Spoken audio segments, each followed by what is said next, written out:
Good morning students, welcome to the English session today. So we are going to start with chapter number 2 from Snapshots, the address, authored by Marga Minko. So now let us start with an introduction of this chapter. Okay, so let us come here, let us start with the session. So this particular story, the address, is set in World War II. The setting or the plot is related to World War II. The address is a touching story of a woman and her little daughter who had to leave their home. Now this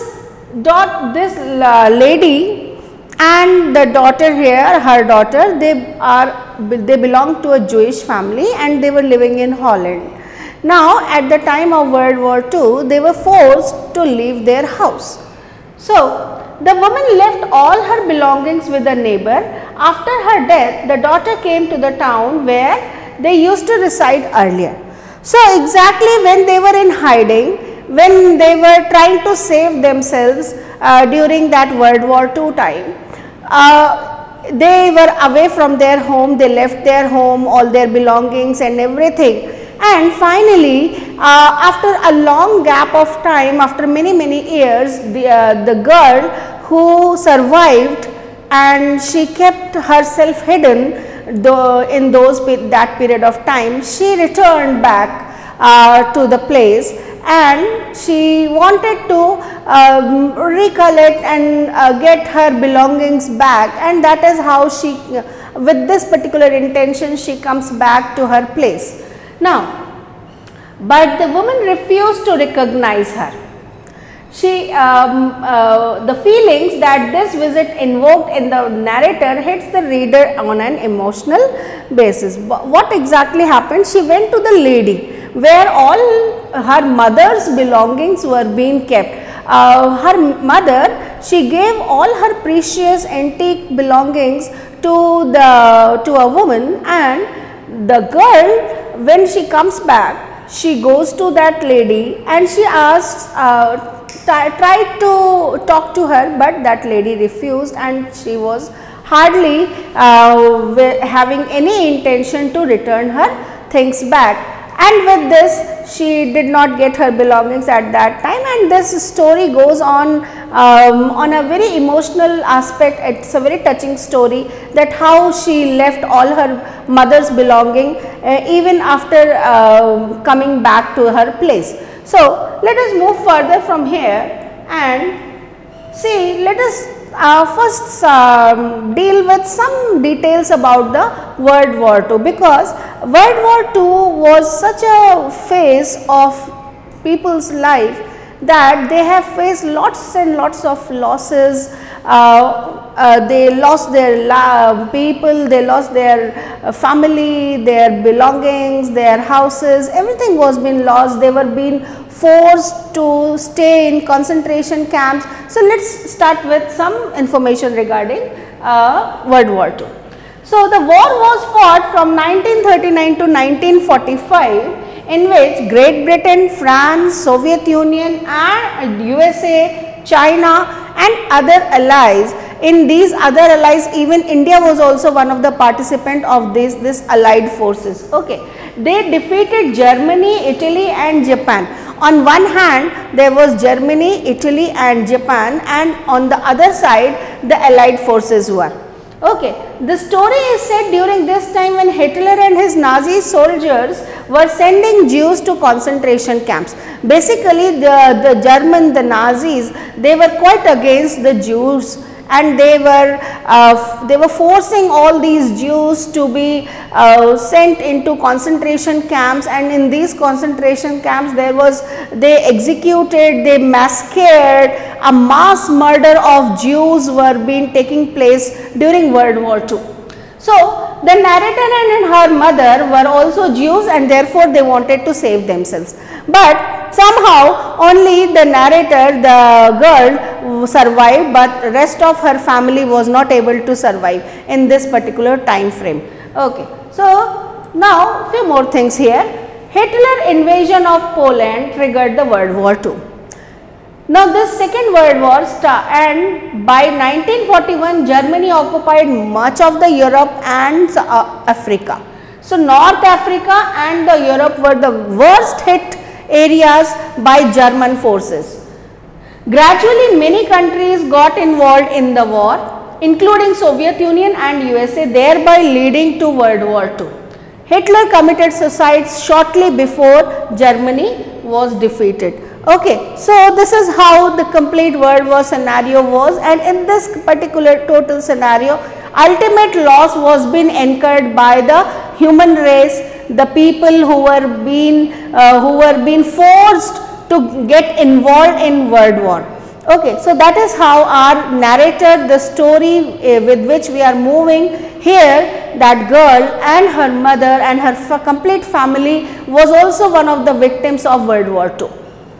So now let us move to something about the aftermaths of war. As we understand, whenever there is war, there are certain things which are the consequences of the wars. So we can see these consequences as diseases, because hardly there are hardly medical teams which are left behind to take care of the population. Starvation, we can understand, lots of people, a big section of society is deprived of basic amenities because the war is so destructive, it destroys all the facilities and the crop, and whatever the food is being yielded, rather it is being directed towards the military so that the forces can go and participate in war. So the rest of the population is being forced to starve. Similarly, mass scares, as I was discussing, like the Jews was one of the particular section of the human race which were being forced for major mass scares happened. There were gas chambers, there were concentration camps, and huge many things happened at that time. Genocide is also a particular section, like as I am telling about Jews. So when a particular class or creed of people, they are being murdered, that is known as genocide. So this also happened during World War II. So these were few of the consequences which can be seen whenever there are wars, which we have seen in our history. So now let us move to some information regarding the author Marga Minko. Now, Marga Minko was born on 31st of March 1920, and she grew up in a Jewish family, as I told you, and unlike her sister, brothers and parents, she escaped being arrested and went into hiding during World War II. So she was being fortunate, was able to hide herself, whereas the rest of the family, her brother, sister, they all were probably must been murdered or been the part of those concentration camps and were not able to survive that time. So in 1957 she made her first literary debut with a short novel Het Bittere Kruid, that is a bitter herb. So this was her first short novel with which she came into the literary world and she made her debut. So this was about the author here. Now let us move I will discuss some of the thematic aspects of the chapter here, where the story is moving. Okay, so here now the complete story is on the theme of human predicament that follows war. Predicament means the difficult time which is being faced by the human race when they are being forced to experience wars. So that is how this girl, her family, they face the various aspects. The pre-war phase was one aspect, then they left their place, then they were being forced. The girl must have struggled a lot during that particular time, and over the time she was being hidden, how she must have hidden her identity, and later on in the later ages, after struggling so much in her life, losing her family, her place, she belonged to a rich family, then too she was being forced to leave all her richness. And this chapter describes that in present conditions she was living in a very we can say she was not as rich as she was being earlier with her family. So she was living in poor conditions. So, the description of pre-war and post-war time, this is also another phase which is described in the chapter, how the things happen, how the story moves from a pre-war phase to the post-war phase, how people and the lives of people are being affected by the war. Poignant description of a daughter who goes in search of her mother's belongings after the war in Holland. Now, poignant means a sad description where you feel depressed and you feel it's a painful feeling which comes, and this story also gives a very painful feeling, a description how that girl who has lost everything in her life, who have struggled for years and years without her family, without any support, and when she returns back to her place, still she was not able to get her mother's belongings back. So, this was all happened in the story. Let us move further in the story and we will start with this summary of this story, where the story begins with the narrator visiting 46 Macaroni Street to meet Mrs. Darling, an old acquaintance of her mother. So, Mrs. Darling is the lady who was being given a responsibility by the narrator's mother to keep the various precious belongings of her family to be kept under her custody, so that during the war time they will not lose their precious things, they will not lose their precious belongings. And now this girl, after many years, after a long gap of time, this girl returns back and she remembers that address. That is what the title is, the address. So, the address is basically 46 Macaroni Street, okay, and she comes back to Holland at this address, and Mrs. Darling is there. Now, Mrs. S is the lady, the mother of the narrator, and her daughter is being addressing, she has knocked the door and now she is addressing Mrs. Darling. Do you still know me? So, this is how the first very question was, that do you still know me, whether she was trying to find out whether the lady is still aware of or she recognizes her or not. Okay. Mrs. Darling, no, I don't know you. I am Mrs. S. daughter. So, and narrator Mrs. Darling held the door in such a manner that as if she did not want her to enter the door. So, basically what exactly happened in this conversation, that Mrs. Darling refused to recognize at the first go that she does not know who this girl is. And this was very surprising for the narrator because she was quite sure about the address, but Mrs. Darling refused to recognize her. Now, with this particular interaction between them, again the narrator was in doubt whether she has reached a right address, correct address or not, or if somehow in this passage of time she must have forgotten the correct address. So, she was in a doubtful position, mentally she was been doubting herself whether she has reached the right address or not. Okay. So, now let us see what happened ahead. Mrs. S. daughter thought that perhaps she was mistaken and this was not the woman she wanted to see. So, she was just trying to recall and she was just trying to identify whether she has reached or whether she is addressing the correct person or not. However, suddenly she saw the lady wearing a green knitted cardigan which belonged to her mother, and when she saw that cardigan, she was quite sure that the lady is the same lady and she is on the right address. But then she realized that probably Mrs. Darling is lying to her. Mrs. Darling, I regret I cannot do anything for you. Mrs. S. daughter, I have come here specially on train. I wanted to talk to you for a moment. This is how Mrs. S. daughter was trying to request and was trying to find out some a way out so that she can be into conversation with Mrs. Darling, and she can put her up why she is been here, and she was trying to prove that who she is, so that Mrs. Darling should come out in any manner, show that she recognizes the girl. But nothing such thing was been happening. Mrs. Darling was quite adamant that she does not recognize her, and she did not allow, she stopped the conversation over there and shut the door at her mouth, at her face, and did not want any conversation ahead. Now with this incident, finally the girl was forced to return back.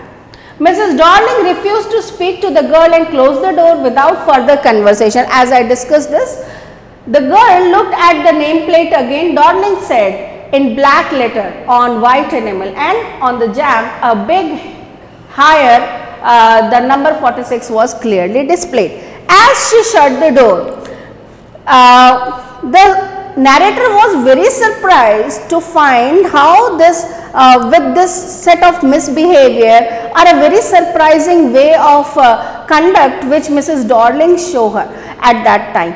Now that was at when she refused to talk, and finally she was been on the steps with the closed door. She looked up on the jamb. Jamb is the outskirt of the door, where we have the wooden portion just after, at the boundary of the door. There was a name plate which was on white enamel, and it was clearly written Darlings, the name of the family, as well as the number, the address of the house 46 was also been written, and she was now the narrator, the girl, was very sure about that she has reached the right place and she was addressing the right lady, but then too the lady was denying to recognize her, to understand why she has been coming. She did not want to accept the presence of the girl at that very moment.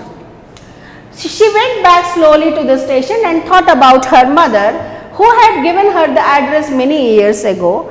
It had been the first half of the war. Now when she was returning back, she was being engraved with her thoughts that she was recalling all those previous time when her mother, and there was a short visit by Mrs. Darling at their house when she was been there, and at that moment her mother gave detail about the address. She also introduced Mrs. Darling and the various purposes, that how nice Mrs. Darling is, and all these aspects were being dealt at that time, and this was being remembered by the girl while she was returning back to the station. Now after that, what happened exactly? She was not convinced while she was returning back. Okay, so see here, the girl recalled the meeting Mrs. Darling when her mother was alive.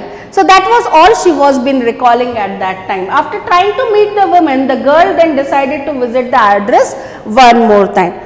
She wanted to try one more time. She wanted to make one more attempt in order to identify, or in order to make one more try, or she wanted actually an answer, and she tried one more time that she should go back again to the address before leaving the place. So with this particular intention, the next day she went back to the address, and this time a 15-year-old girl of Mrs. Darling's, she opened the door when the narrator, she knocked the door. Now what exactly happened? See here, this time a young girl of 15 opened the door. Mrs. S. daughter asked her if your mother is at home. So with this question, the girl came out with an information, no, her mother is not at present, at that time she was not present in the house. Mrs. Darling's daughter, no, my mother is doing an errand. Errand means that she was out for a trip where she is been out for delivering something on behalf of somebody else. That is what is errand. Okay. So she was at that very moment, she was not there, and Mrs. S. daughter, she decided that she will wait for Mrs. Darling. With this particular proclamation, she declared that I will wait for your mother, and with this the girl invited her inside the house, and finally the narrator went inside the door and she was passing through the corridor, finding it very strange over there. Mrs. Darling's daughter took her to the living room. The strange atmosphere oppressed the girl. The atmosphere within the house, when she was crossing the first, she was entering the living room, she was moving through the gallery and she was passing through the door, and she found that the complete environment of the house was very oppressed, very depressing, with lots of negative vibes were being there, and she did not find the environment to be welcoming, and it was quite gloomy. Okay, so in this manner she saw all her mother's belonging in Mrs. Darling's house, and she was able to identify various things, the painting on the wall, the cutlery, the vases, the candle stand, and there were many antiques and precious things which were being lying in Mrs. Darling's house at various places in her living room. Everything was arranged in a tasteless manner and a strange muggy smell surrounded the whole place. This exactly was when she went inside, she discovered that the way these precious things, these belongings of her mother, they were being arranged in a very haphazard, in a tasteless manner, that somebody has hardly taken care, they have not maintained those things.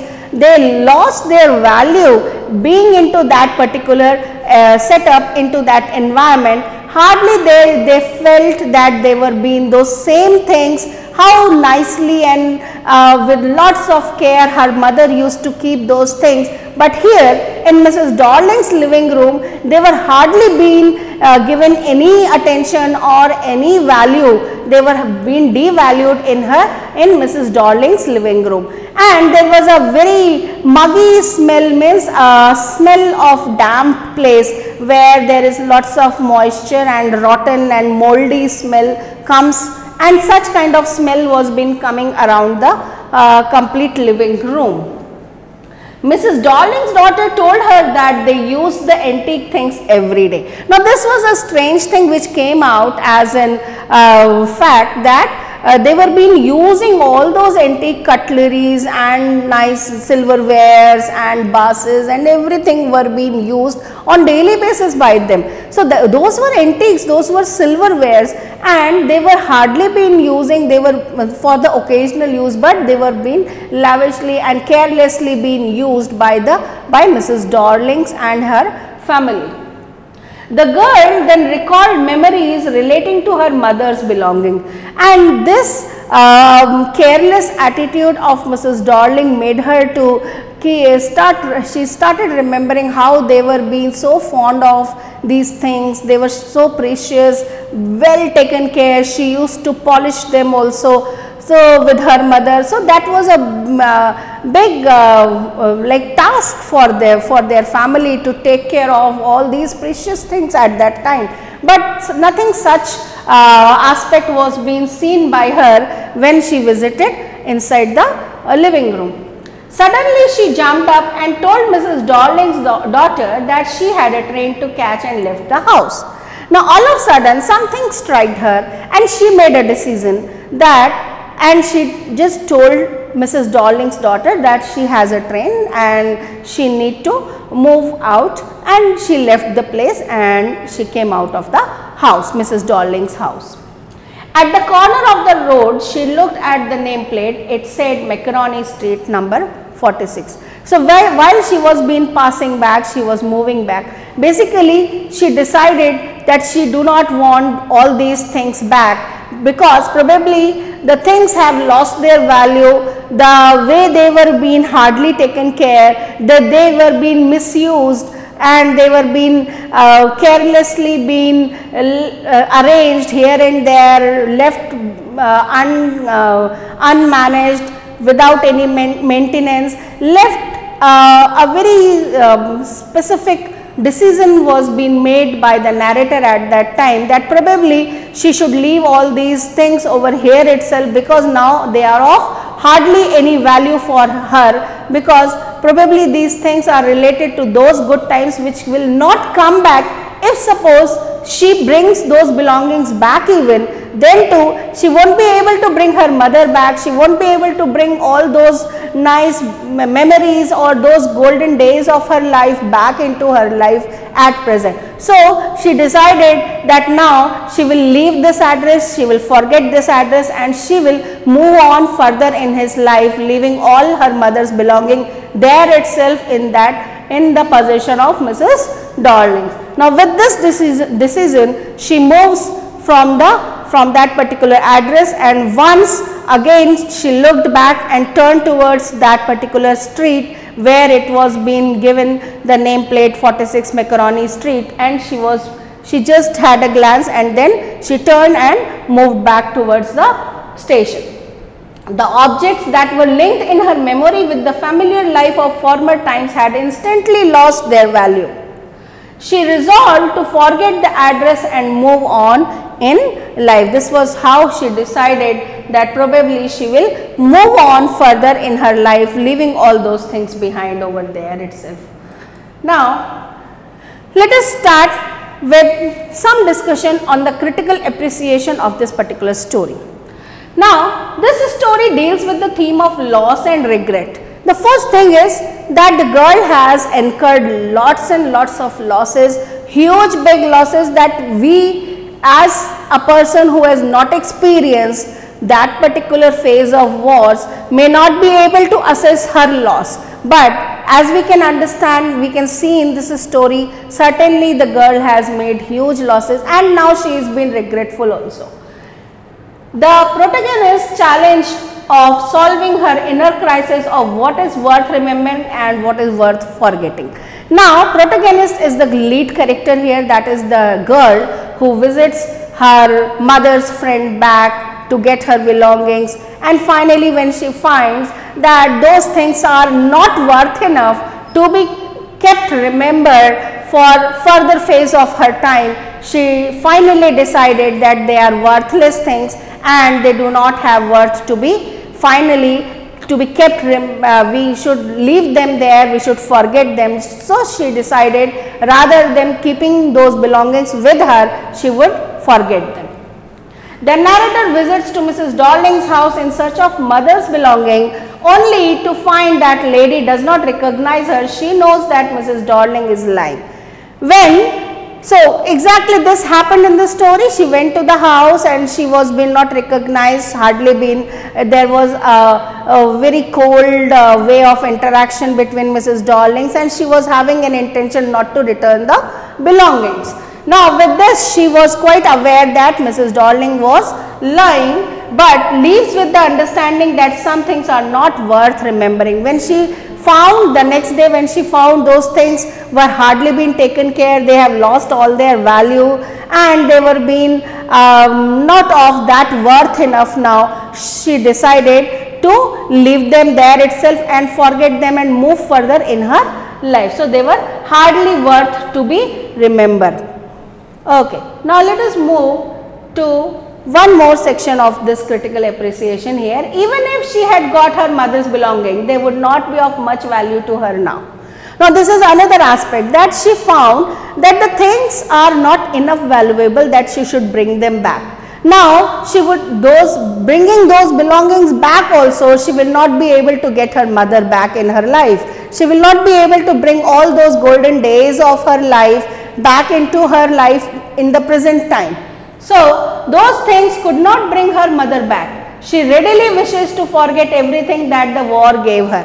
Those things were the symbol of the loss which she incurred because of the war, and she did not want to, she decided that she will not keep any such memories of those painful time which she suffered, which she struggled with, her family struggled, and she wanted to leave all those memories behind and move further. She wants to let go of all the pain and suffering that she and her mother endured. So as we can understand, her mother, her family must be passing through a lot big struggle, and hardly the family was able to survive, only the girl survived, and with all those suffering and pain, she did not want to revive, or she did not want to recall those painful memories. That's why she decided to leave all those belongings there itself and to leave them and forget them. Okay, now let us start with a particular aspect of this chapter, that is the characterization. The first and most important character in this story is the narrator himself. The girl, the young Jewish girl, as we understand, she belonged to a Jew family, and she was young enough, and she comes back to the house. The loss of her home and mother in the Second World War, this was the aspect which was the prominently been related in this chapter, that the major losses which she incurred during the World War II time. She lost her family, she lost her belongings, her house, and now she was been surviving in a very poor conditions.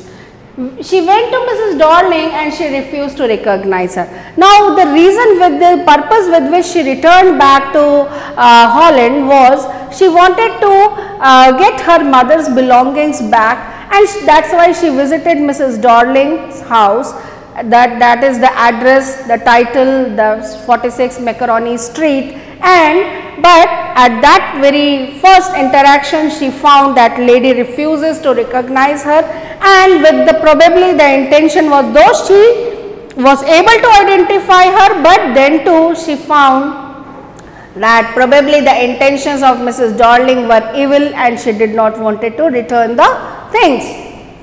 Feels it better to forget about those things which bring back painful memories. Now with this particular realization, the next day when she visited the house and she found the things were hardly been any value, they had been worthless now. So finally she decides that she has to forget all those things there itself, leave those things there itself, so that those things which belong to those particular time when she has suffered, she has gone through a painful set of struggle in her life, she wanted to leave those things so that she can come out of those memories of that particular time frame. So this was narrator. Now we have one more character here to be discussed, that is Mrs. Darling. As we can understand from this story, she was shrewd and cunning, a very clever a character with a very ill feeling for the narrator, a hypocritic person. Hypocritic means a person with double face, saying something at the mother's face, showing her concern that she is friend to her, and later on with the intention that she wanted to possess all those precious things, she took all those things from narrator's mother, and finally the intention, when the narrator was back, she was hardly having any intention to return them. So she was a cheat also. She gained Mrs. S trust and took her belongings, as I was discussing. Hope that narrator's family to be dead. The only thing which was there in her mind was, she was in an impression that nobody is going to return back, they will never come and claim their belongings, and that's why she was being very careless, hardly having feeling any worth or value of those things, because she has just regained all those things by hook, just because Mrs. S has gifted her. Or given her, rather than gifting, she gave her to be kept in her custody. She was materialistic and evil, as we understand. She revived her contact with Mrs. S just so that she can bring all those precious things from Mrs. S, and she was having all evil intentions behind doing that. Does not take care of Mrs. S belongings. She hardly had any feelings. She did not want to keep or she did not want to take care of those things. Rather, she just wanted to possess them, use them. That is how she went. For this particular reason, she brought those belongings, and that is how she was being a cheat at that moment. Now, there is one more character, Mrs. S, the mother of the narrator here. She was a simple lady, a trustworthy person, a very nice human being, good at heart, and she used to trust everybody she used to think that everybody who comes in front of us is as good as she was. So gave away all her precious belongings to Mrs. Darling, who cheated her on. She did not know that she was being cheated, but Mrs. Darling was cheating her, and she did not realize that. She was so simple. She was innocent and treated everyone with love and respect. She was so respectful, so concerned and about Mrs. Darling's that she was taking so much pain, taking all those things back to her house, taking care of them. She wanted to preserve those things. This was the impression of Mrs. S, though it was wrong. It felt pitiful that Mrs. Darling had to carry all her heavy stuff. So this was how she was being very caring, concerned about Mrs. Darling's efforts, though later on we found that Mrs. Darling was actually an evil person with a wrong intention. She was trying to cheat her, trying to possess all her valuables in this particular manner. So this is how Mrs. S was. So these were the various characters which were there in the story, and this is how probably we have now taken dealt with all the various important aspects of this chapter. Hopefully you must have understood.